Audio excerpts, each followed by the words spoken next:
Une avancée majeure dans une affaire choquante. La police près de Pittsburgh a découvert les restes d'un quatrième bébé à l'intérieur de la maison dont cette femme avait été expulsée. Nous avons aussi une nouvelle vidéo montrant l'intérieur de la maison après le départ de Jessica Motti. Cette vidéo vient du propriétaire ayant trouvé un nourrisson et appelé la police. Mon employé et moi, nous avons soulevé les serviettes avec un bâton. Vous savez, on a vu qu'il y avait quelque chose qui pourrissait, qui se décomposait là-dedans. Je savais que ce n'était pas un animal. Nous avons reçu la plainte pénale révélant que l'horreur survenue dans cette maison remonterait apparemment à des années. Nous enquêtons sur l'affaire présentée par Law & Crime. Je suis Chris Stewart.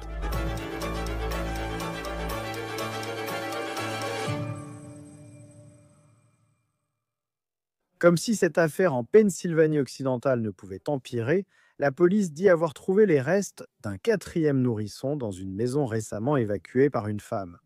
D'abord, la police avait annoncé 3 nourrissons morts dans la maison, mais indique maintenant qu'il y en a un quatrième. Je vous informe des nouvelles informations. Voici la nouvelle vidéo de l'intérieur de la maison à Cadogan Township, Pennsylvanie.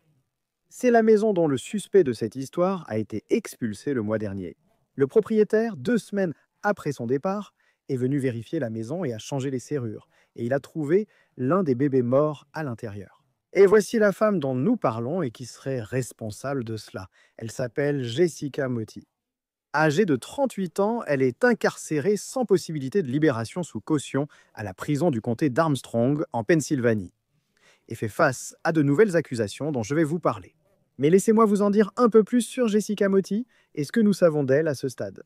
Nous savons qu'elle a été mariée à un homme nommé Jacob Motti, et il semble qu'il se soit marié vers 2017, d'après les réseaux sociaux. Maintenant, publiquement, Jessica a publié beaucoup de photos de ses 2 fils qu'elle a eus avec Jacob Motti. Ils ont actuellement 6 et 8 ans. Nous brouillons leur visage pour protéger leur identité. Actuellement, Jacob est incarcéré selon les registres pénitentiaires de Pennsylvanie. J'ai découvert qu'il a été condamné en septembre de l'année dernière et qu'il est actuellement dans une prison d'État dans l'ouest de la Pennsylvanie. Donc depuis potentiellement 1 an, Jacob est absent de la scène. Et Jessica a été une mère célibataire pour ses 2 garçons.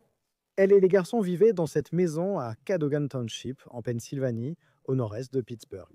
C'est une communauté rurale, une petite ville de moins de 400 habitants.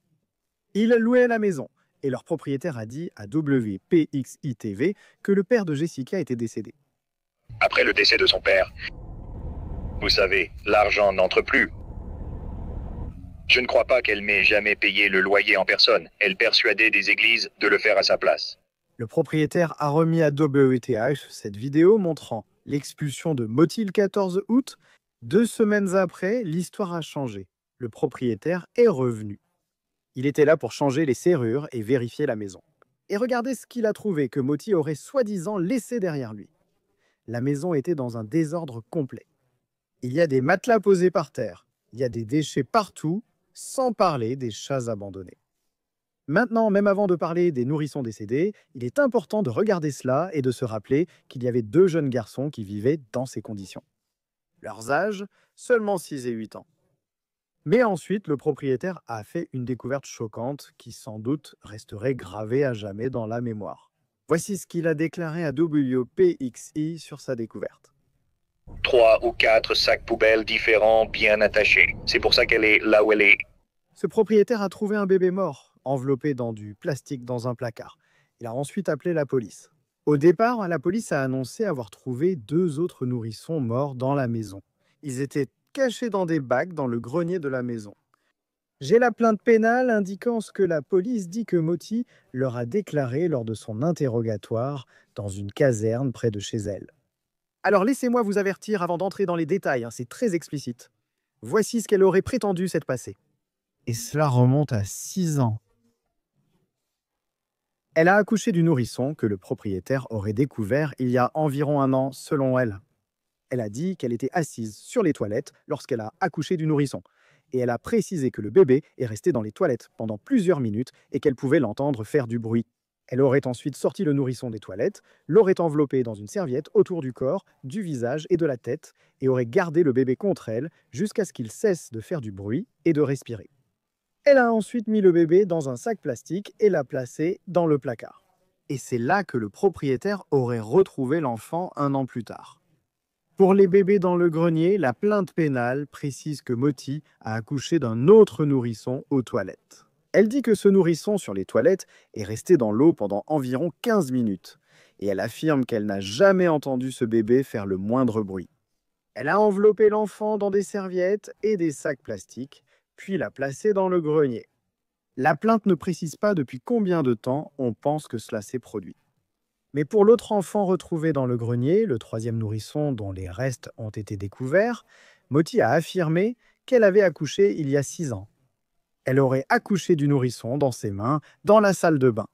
Elle dit qu'elle s'est ensuite évanouie et qu'à son réveil, elle était allongée sur le nourrisson qui ne respirait plus. Elle a mis le corps du bébé dans un sac et l'a placé dans le grenier.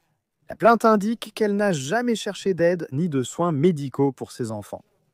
Aujourd'hui, la révélation choque. La police a découvert les restes d'un quatrième nourrisson dans la maison. On ne sait pas quelle est la version de Moti concernant cet enfant, ni comment cet enfant s'inscrit dans la chronologie qui, à ce stade, remonterait à 6 ans, selon les allégations. Les 4 enfants ont tous été retrouvés soit dans une chambre, soit dans le grenier de la maison. Nous attendons maintenant les résultats des autopsies des bébés pour savoir comment chacun d'eux, les 4, est décédé.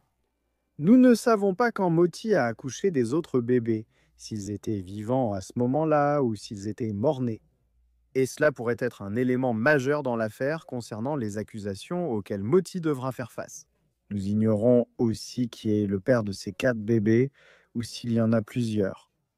Voici maintenant les nouvelles accusations auxquelles Moti doit faire face. On compte une accusation d'homicide criminel, une d'homicide involontaire, 4 pour dissimulation de la mort d'un enfant et 4 pour atteinte à l'intégrité d'un cadavre. Les voisins affirment que les fils de Moti étaient fréquemment élevés par d'autres habitants, sans structure à la maison. En voyant la vidéo filmée à l'intérieur, cela a du sens. On ne sait pas où se trouvent actuellement les enfants de 6 et 8 ans. Un voisin a dit qu'il n'avait aucune idée que Moti ait jamais été enceinte pendant le temps où elle a vécu dans la maison. Avant d'analyser ces accusations et leur évolution avec l'ancien procureur général adjoint de l'Ohio, Mark Weaver, je souhaite préciser ce que j'ai découvert sur Jacob Moti, le mari de Jessica, actuellement en prison. La condamnation de Jacob Moti fait suite à un incident en juin 2023 qui a fait la une du Leader Times. Dans un article, ils écrivent que Moti a été arrêté pour mise en danger du bien-être d'enfant. Un crime au 3e degré, mise en danger du bien-être d'enfant, un délit au 1er degré, conduite en état d'ivresse, altération générale, dommage à un véhicule ou à une propriété non surveillée, et conduite avec un permis suspendu, ce qui était sa 2e infraction. En juin 2023, la police de South Buffalo Township, Pennsylvanie, a arrêté Jacob pour conduite présumée en état d'ivresse avec 2 enfants à bord. Ils ont indiqué qu'il a reculé dans un garage près d'un bureau de poste local, en pyjama et à peine capable de tenir debout.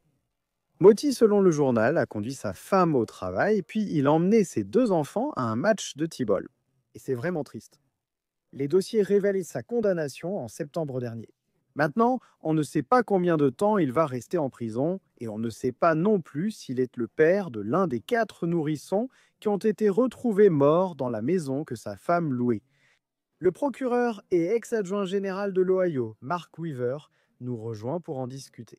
Merci d'être avec nous sur Law & Crime. Il n'y a vraiment pas de mots pour décrire toutes les informations qui sortent sur cette affaire. Que pensez-vous de ces nouvelles accusations? Et nous attendons toujours les résultats de l'autopsie. Mais que retenez-vous des accusations portées maintenant contre Jessica Moti? En Pennsylvanie, nous appelons les procureurs des procureurs de district. Les procureurs veulent porter toutes les charges possibles dès le début pour maintenir le prévenu en détention pendant que l'enquête se poursuit. Donc, ils l'ont inculpé d'une série d'accusations dont toutes ne sont pas des crimes au 1er degré. Elles pourraient l'être selon ce que le médecin légiste du comté voisin d'Indiana nous dira. Est-ce que ces enfants sont nés vivants? Auraient-ils pu survivre s'ils étaient nés vivants? Et si la réponse est oui pour ces 4 enfants, vous pourriez voir ces accusations requalifiées en 4 crimes au 1er degré, qui en Pennsylvanie sont passibles de 10 à 20 ans de prison chacun. Quand on regarde ce qu'elle aurait dit aux enquêteurs, et c'est franchement très graphique à raconter. mais elle a dit qu'elle était aux toilettes et qu'elle a accouché d'un enfant. Cet enfant était bruyant. Elle a pris l'enfant, l'a enveloppé dans une serviette ou dans un genre de plastique, et l'enfant a arrêté de faire du bruit. À ce moment-là, et elle est accusée d'homicide criminel. Qu'en pensez-vous? Je veux dire, même si les autres, vous savez, hein, les 3 autres enfants, mon Dieu, mais même rien qu'avec ça, je veux dire, est-ce que c'est quelque chose qui pourrait la mettre en prison pour le reste de sa vie? Oui, selon le juge et selon ce qu'on découvre d'autres, mon impression, après avoir traité beaucoup d'affaires au fil des années, c'est qu'elle minimise ses aveux. Elle admet seulement les faits de base de certaines de ces choses en espérant que les enquêteurs ne pourront pas en découvrir davantage. Si toi et moi parlons encore de cette affaire dans quelques semaines ou mois, j'imagine que nous aurons plus d'informations, soit venant d'elle si elle continue à coopérer et à parler, soit grâce aux informations issues de ses autopsies. Mais il est rare qu'un prévenu reconnaisse toute sa culpabilité dès le début. Ils vont généralement minimiser leur culpabilité. Malheureusement, cette histoire me rappelle une autre affaire distincte dont nous avons parlé récemment. Lake et Snelling du Kentucky, très différentes à plusieurs égards. Et la question de savoir si son enfant était mort-né, une morti-naissance. L'enfant est-il mort-né ou a-t-il respiré hors de l'utérus? Pour que les gens comprennent ce que recherchent les enquêteurs à ce stade, comment, s'ils peuvent déterminer si ces 3 autres enfants ont respiré à la naissance, cela pourrait avoir un impact sur l'affaire. Oui, évidemment, un enfant qui naît mort, un enfant mort-né, on ne peut pas commettre de meurtre sur cet enfant. L'accusation possible serait mauvais traitement sur cadavre. Dans certains États, il existe une accusation pour ne pas avoir informé les autorités de la naissance d'un enfant mort-né. Les enquêteurs veulent d'abord savoir si les enfants sont nés vivants et ont respiré. Deuxièmement, auraient-ils pu survivre? Avaient-ils reçu des soins médicaux, des soins maternels, quoi que ce soit? Nous savons tous à quel point les nourrissons sont vulnérables durant les premières heures de leur vie. Et normalement, il suffit simplement de les réchauffer et de leur dégager la bouche de tout ce qu'il y a dedans pour les mettre dans un état sain. Maintenant, la décomposition des corps de ces pauvres nourrissons pourrait empêcher le médecin légiste de nous révéler tout cela. Mais étant donné la durée de peine qu'elle pourrait encourir pour 4 chefs d'accusation, il se pourrait très bien que cela se termine par un accord de plaidoyer où elle accepte, disons, 20 ou 25 ans. À ce sujet, il semble aussi qu'il y ait eu une sous-admission de ce qui s'est passé. Car au départ, les forces de l'ordre avaient déclaré avoir trouvé 3 corps. Et elle aurait reconnu auprès des forces de l'ordre avoir donné naissance à ces 3 enfants à la maison, et maintenant il y en a un 4e. Qu'est-ce que cela vous dit sur cette enquête, sur ce qu'elle dit aux forces de l'ordre? Je suis juste cette histoire, et il y en a quelques-unes qui me laissent sans voix. Mais celle-ci, c'est tellement horrible. J'ai parlé à beaucoup de jurys après les affaires que j'ai poursuivies. Et ce que j'ai constaté, c'est que les gens sont prêts à pardonner une erreur. Les jurés sont des citoyens ordinaires appelés à faire partie d'un jury. Donc, si c'était une situation avec un seul nourrisson, on pourrait comprendre que certains jurés aient de la compassion pour cette mère. Elle était dans une situation difficile. 2, 3, 4 bébés morts, c'est un schéma horrible. Cela montre un comportement extrêmement déviant ou, si vous préférez, un mépris total pour la vie humaine. Et il est difficile d'imaginer qu'un juré, homme ou femme, jeune ou vieux, puisse éprouver de la sympathie pour cette femme qui, après le premier cas, aurait peut-être dû tirer une leçon. Nous avons maintenant 4 nourrissons morts. Ce que j'essaie aussi de comprendre dans ma tête, c'est que si ce sont des grossesses à terme, vous savez, on parle de 9 mois, et elle n'est pas restée dans la maison plus d'1 an, je crois. Comment cela a-t-il pu se passer? J'imagine que si vous êtes enquêteur, comment procédez-vous pour déterminer la chronologie de la façon dont cela s'est déroulé? Parce qu'il semble que cela aurait pu durer, et je ne sais pas, hein, il y a beaucoup de choses que nous ignorons concernant l'âge de ces enfants, quand elle a accouché, mais il semble simplement que cela aurait pu durer plus longtemps que la période où elle était dans cette maison.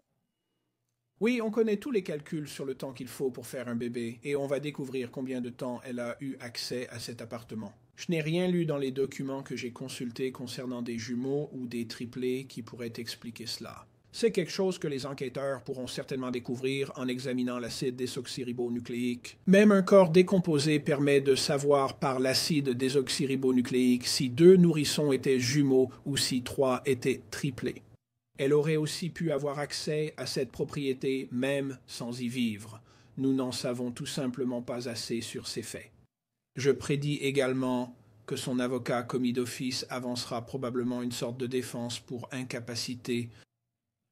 Étant donné ces faits et ces déclarations aux enquêteurs, je n'ai jamais été avocat de la défense pénale. J'ai toujours été du côté de l'accusation, mais j'imagine que les avocats de la défense auraient très peu d'options, à part plaider une capacité diminuée ou chercher un accord de plaidoyer qui lui permettrait peut-être de sortir de prison dans la 50aine ou la 60aine. D'un point de vue de l'accusation, puisqu'elle admet à ce stade, il semble, si tout ce qui a été rapporté est vrai, cette accusation d'homicide criminel. Voudriez-vous conclure un accord de plaidoyer? Si vous pouviez, vous savez, si vous semblez avoir beaucoup de preuves à ce stade qui pourraient l'envoyer en prison, la mettre devant un jury et obtenir une longue peine. C'est une région rurale de Pennsylvanie. Originaire de cet État, je connais bien le Commonwealth. C'est une région conservatrice. Les procureurs de district ont tendance à être plus conservateurs. Les jurys ont tendance à être plus conservateurs. Je peux imaginer un procureur vouloir avancer cette affaire sans négocier, sauf s'il obtient une peine de prison importante. L'affaire a suscité un intérêt national. Nous en discutons sur Law and Crime. Donc je serais surpris s'il y avait une petite négociation de peine. Ce serait soit une négociation de peine sérieuse pour des décennies de prison, soit ce procureur emmènera cette femme devant le tribunal. Vous en avez peut-être déjà parlé au début, mais je vois qu'elle fait face à une accusation d'homicide criminel ainsi qu'à un chef d'homicide involontaire. En attendant plus de détails sur les 4 enfants et les circonstances de leur décès, que pensez-vous de l'accusation d'homicide involontaire et à quoi pourrait-elle être liée? Elle a raconté qu'après avoir accouché, elle a entendu un bruit puis s'est évanouie. Les procureurs pensent peut-être que cela réduit sa responsabilité pénale, c'est-à-dire son état d'esprit sur le fait d'avoir permis ou non à cet enfant de mourir. Beaucoup de ces premières accusations sont des chefs d'accusation provisoires. Ce sont les accusations minimales qui peuvent être retenues. Vous souhaitez aussi maintenir la prévenue en détention si possible. Elles peuvent être requalifiées quand nous recevrons plus d'informations du médecin légiste du comté d'Indiana, voisin. C'est un comté rural. J'ai regardé sur une carte où se trouvait exactement cette maison. Donc ce n'est pas... Vous êtes en dehors de Pittsburgh, mais comme vous l'avez dit, c'est un comté très rural. Et je pense qu'une grande question qui ne pourra peut-être pas être résolue maintenant, c'est simplement, comment cela a-t-il pu arriver? Comment quelqu'un peut-il passer entre les mailles du filet, apparemment, alors que personne n'aurait pu savoir que cela s'est produit non pas une seule fois, mais prétendument 4 fois? Nous avons tous entendu des femmes ayant dissimulé leur grossesse à leurs amis ou à leur famille. Peut-être qu'elles étaient déjà un peu fortes, rendant leur grossesse indétectable. Mais que cela arrive 4 fois, j'ai vraiment du mal à y croire. Je ne vois pas d'obligation légale pour les amis ou les membres de la famille d'agir d'une manière ou d'une autre. Ce serait inhabituel. Il y a certainement une obligation morale pour quelqu'un d'intervenir dans la vie de cette femme s'il sait ce qui se passe. Dans tous les cas, 4 nourrissons sont décédés. Nous ignorons s'ils sont nés vivants. Selon ses propres aveux, au moins 1 ou 2 l'étaient. C'est le genre d'affaire qui risque d'empirer à mesure que nous aurons plus d'informations du médecin légiste. Je ne sais pas si vous avez vu certaines des images de l'intérieur de la maison prises par le propriétaire. Et je veux dire, c'est dans un désordre total. Elle se fait expulser de la maison. Je veux dire, il y a un matelas au milieu, vous voyez, et c'est juste. Comment ça en arrive là? Beaucoup d'entre nous pourraient regarder ça et se demander comment ça en arrive à ce point-là. Mais quand vous voyez ça, et que je pense à des cas de négligence, et qu'elle avait 2 enfants là-bas, je suppose, quelle est votre réaction quand vous voyez quelque chose comme ça? Elle avait aussi un garçon de 6 ans et une fille de 8 ans, et tout le monde le savait. Où les forces de l'ordre fixent-elles généralement la limite pour qualifier un cas de négligence? La plupart des cas de négligence sont traités par le service local de protection de l'enfance du comté, qui a la capacité de retirer l'enfant et de le placer dans un environnement sûr. Cela peut entraîner des poursuites pénales dans les cas les plus graves. Plus généralement, si vous connaissez quelqu'un qui élève des enfants dans une maison insalubre, sale, avec des excréments d'animaux, des restes de nourriture ou une infestation de rats ou d'insectes, il faut appeler les services de protection de l'enfance. Les enfants ne doivent pas vivre dans un tel environnement. On pourrait aussi ajouter d'autres chefs d'accusation si ces bébés ont survécu un certain temps. Garder un bébé dans un environnement insalubre sans le déplacer dans un lieu sûr peut mener à une accusation de mise en danger d'enfant. Mais les accusations de mise en danger d'enfant sont le moindre des soucis de cette prévenue en ce moment. Et en parlant de son mari, parce que d'après les dossiers judiciaires que nous avons trouvés, l'infraction a eu lieu le 6 juin 2023. Je vais les passer rapidement en revue. C'était une conduite sous influence. Conduite sous influence, c'était sa première infraction pour cela. Mise en danger du bien-être des enfants, mise en danger du bien-être des enfants, un certain type de dommages matériels, accusations liées à la voiture, puis conduite avec un permis suspendu. C'était sa deuxième infraction, il a été incarcéré. Il a été condamné en septembre, puis le dossier montre qu'il était dans la prison d'État de l'Ouest de la Pennsylvanie à partir de mars. Que pensez-vous de ces accusations? C'est un point clé. Après son départ, elle est devenue mère célibataire. Je n'excuse rien, mais cela a fortement influencé sa vie et sa capacité à s'occuper des enfants. Oui, il semble qu'il y ait autre chose derrière ces accusations. Il est rare que des personnes accusées pour la première ou deuxième fois de conduite en état d'ivresse aillent en prison d'État. Il doit y avoir autre chose, peut-être un casier judiciaire. Si son avocat de la défense est allé au procès et a essayé de suggérer qu'elle avait un fardeau plus lourd parce qu'elle était mère célibataire et que, par conséquent, tuer ses nourrissons était peut-être la seule chose logique à faire. Je doute que ça marche. Cela se retourne probablement contre eux et offense les mères célibataires du jury qui s'en sortent très bien, merci beaucoup, sans homme à la maison. Et donc, les avocats de la défense sont frustrés parce qu'ils n'ont souvent que les faits que leurs clients leur donnent. Et donc, soit ils vont être pressés de conclure un accord de plaidoyer, soit ils vont essayer des défenses assez fragiles, et cela pourrait en être une. Et je pense qu'une grande partie de cette histoire aussi dans cette enquête sera de savoir qui est le parent. Vous savez, qui est-ce qui est le père de ces 4 enfants? Parce que si le père n'est plus à la maison depuis 1 an, vous savez, depuis septembre de l'année dernière quand il a été condamné, ou au moins depuis mars, comment fait-on pour déterminer qui sont les pères? Peut-être que c'est Jacob Motti qui est en prison. Peut-être que c'est quelqu'un d'autre. À quel point est-il important pour un procureur, poursuivant Jessica Motti, de savoir si quelqu'un d'autre était impliqué? Nous anticipons les questions des jurés lors des délibérations, notamment sur l'identité des pères. Ils ne sont pas essentiels pour prouver l'affaire. Si nous avons l'acide désoxyribonucléique du père, il pourrait être comparé à l'acide désoxyribonucléique retrouvé sur les corps de ces nourrissons décédés. Assez rapidement, nous saurons si ce père était bien le père de ces 3 ou 4 bébés. Mais ce n'est pas quelque chose qu'un procureur doit prouver. Un procureur doit prouver que l'enfant était vivant, que cette femme savait que l'enfant était vivant et qu'elle a soit causé sa mort, soit laissé l'enfant mourir sans soins médicaux. Et enfin, Marc, je pense au comté d'Armstrong, en Pennsylvanie. C'est un comté rural. Il n'y a généralement pas d'actualité nationale là-bas. Toi, en tant que procureur dans un comté rural où tu traites rarement des affaires très médiatisées, comment gères-tu soudainement une affaire qui attire l'attention de toute la Pennsylvanie et du pays, alors que tout le monde attend de toi une condamnation? Oui, dans la plupart des tribunaux ruraux du pays et ayant plaidé dans 12 comtés de l'Ohio, souvent ruraux, les procès se tiennent avec très peu de monde, quelques membres de la famille, parfois quelques observateurs, rarement des médias. Mais ensuite, quand une grosse affaire comme celle-ci éclate, tout change. Et t'as des camions de télévision à l'extérieur et des journalistes. Avec d'autres procureurs, j'ai poursuivi un tueur en série passible de mort dans le comté d'Ashland, Ohio. Et c'était diffusé en direct ici sur Law & Crime. Et c'était la première fois depuis de très nombreuses années que ce petit comté rural voyait autant de médias, mais il s'agissait d'une affaire de meurtre multiple, une affaire de peine de mort pour tueur en série. Et donc les médias sont venus parce que les gens voulaient savoir ce qui se passait. Cela pourrait arriver si ce procès a lieu. Oui, je veux dire, il y a encore tellement de questions sans réponse à ce stade, mais nous commençons à en apprendre un peu plus.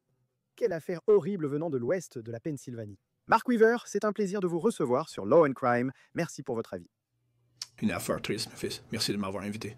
C'est tout pour On the Case présenté par Law and Crime. Abonnez-vous à notre chaîne YouTube et Spotify. Je suis Chris Stewart. Nous vous retrouverons la prochaine fois.